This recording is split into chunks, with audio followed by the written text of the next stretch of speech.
Here we go. NIT in 3, 2, 1. What was it like to wait around today? I mean, where did you guys watch the special, and what was the excitement level? Well, my NIT experience is, I think I went there in 1990. I kind of didn't have much experience in this, and I didn't know what to do or how it worked.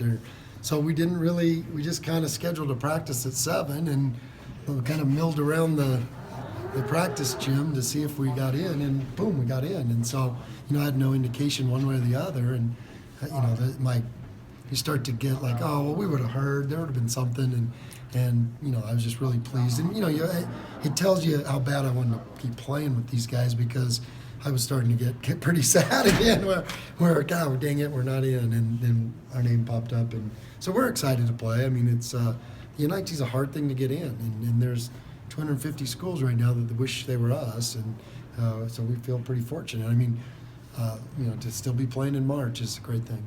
To have that senior group have another opportunity to go out with maybe a better taste in their mouth too. Yeah, and of course it's not, you get a road game at Utah, who's a great team, great coach Kristoyak, and their staff does such a good job, and they got terrific players. I mean, they're a really, really good basketball team, and so, it's not like, oh great, we gotta go. No, we got tough duty ahead of us, and we're going to have to play a really, really good game. What sticks out about this Utah team this year? What, in a matter of hours since the announcement's been made, what do you know about them? Well, I know about them because, they're down the road, and I watch a lot of Pac-10 games, and, number one, I know that they've gotten better throughout the year. They were a little bit like us as far as they didn't have a ton of guys that were experienced, but like I said, their staff and Coach K does such a good job that they just got better and better and better throughout the year. And they had one stumble that probably cost them an NCAA tournament deal. I mean, such a fine line that they're an NCAA tournament caliber team, no question. They got 4 guys in double figures. I know Kuzma 17 and 10 or something, and Collette's at like 14. Do you know much about the individual guys? Yeah, like I said, I've watched them a lot. We haven't broken them down scouted yet, but we just got the news and then practiced. But I know what they are and what they're about, and I know they're really well coached. They're always tough teams. We played them 4 straight years here. It wasn't always the same coach, but they're always really, really hard to play, and especially at home. What do you think they do best? What do you think they do best?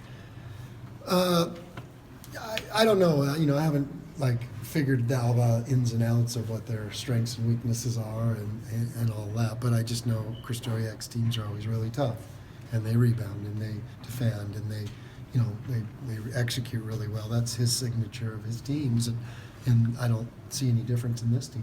How big is the additional experience for your young guys? Oh, I think it's huge to go postseason, and especially NIT, and the NCAA tournament and NIT, they're prestigious events, and it takes a lot. You look at all the other teams that are in it, and you're like, whoa, that team has a lot of history, and that team, there's a lot of really, really good basketball squads playing still, and we get to be one of them.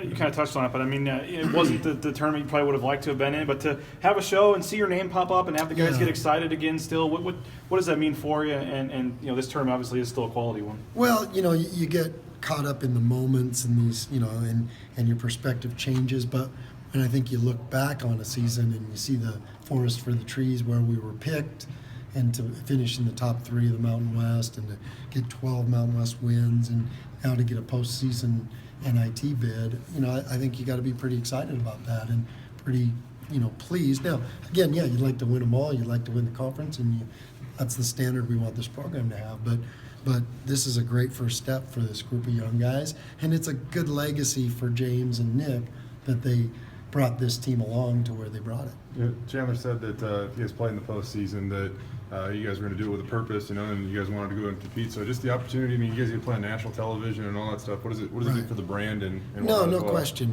And we're gonna, like I said, we're gonna have to go down there with the best times that we've had, or when we went on the road and competed our tails off. That's what guys have fun doing. We're not. It's not just go down and just play basketball and loosey-goosey operation. And we've been best when we've had a great purpose with us and great energy, and that's what we want to go down there with. And like you said, because we didn't play a very good game in our last game, and we want to at least go out and compete.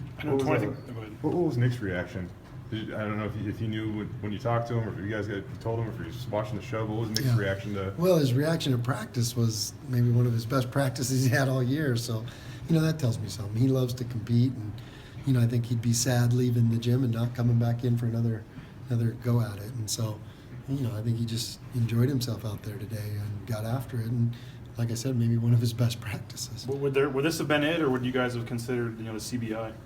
Well, I don't like hypotheticals. I didn't want to have to make that decision. I really didn't. I was dreading it because there's a part of you that, you feel a little bit guilty if you pull the plug on a team, but there's also part of you that,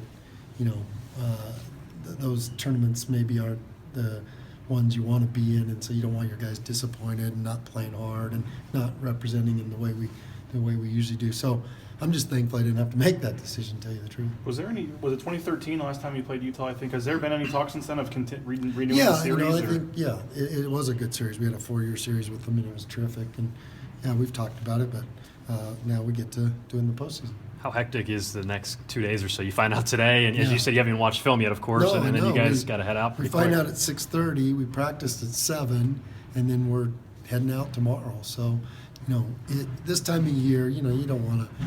It's about competing and how hard you can play and stuff, and you got to scramble and try to do the best you can scouting wise. But you just got to get your team's mind right to play. Nice that it's like a 5-hour bus ride and you're not flying somewhere on the East Coast or something. I mean, is it all things considered? I Yeah, guess, all things travel-wise? considered, to travel, is at least just jump on a bus. Our guys enjoy doing that, and we play at Utah State, so it's kind of a similar trip. But just like I said, we're just grateful, and proud that we made postseason, proud that we made the NIT. I mean, you look back, like I said, and you finished in the top 3 of the Mountain West, which we weren't picked anywhere near that. So I think it's terrific for these guys. Chance to get to 20 plus wins. Are you a numbers guy? Does that number mean anything to you? No, because I'm taking the extra one as a forfeit.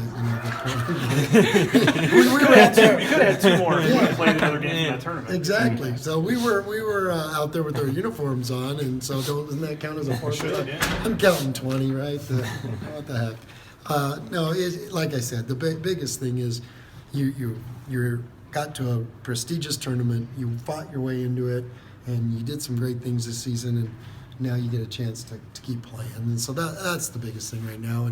But it is a special. Not many programs, like you said, we've won 20 games the last 4 years. Not many programs can say that. And now you're at 19. So, the 20th is a bear. I mean, you got to go play at a Pac-12 school on the road. You seem pretty excited about this. I mean, is the team pretty fired up? I think they are. It's it's a lot to wrap your head around, and I don't think they have the experience and understand that 10 years from now they're going to look back on it and go, oh, that was a big deal that we made it in the NIT. And like I said, I was on a staff that played in one 30 years ago or 27 years ago, and I think back to it and I was like, yeah, it was a big deal. And so I want these guys to understand that. And there's going to be some new rules this year too. I don't know if you know much about those, but they're going to do a court. It's going to be.